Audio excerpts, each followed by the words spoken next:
Matang body. Pagtripan natin si kumari kong Mili. Kunyari naputulan siya ng kuryente. So mga kabady, may kasabwat dito. Ako yung kasabwat. Ako yung magbibideo kay mama. So ngayon si mama nasa labas. Bumili ng Downy. Pagbalik nun mamaya dito, lalabas kami kita ready. Doon kami ikot kami. Sabi namin kay mama, naputulan siya ng ilaw. So tingnan natin magiging reaction niya kung magagalit ba siya. So ayan. Watch natin din mga kabady. Panoorin niya hanggang doon. Nel! Nel! Sabay ka naman dito.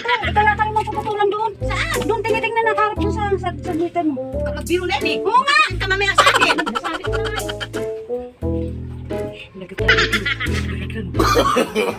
No, no, no, no. Sabi ko, wala na kami. Talagang nihasa ko na. Talaga eh. Lagi na kasi ginagawa mo sa akin.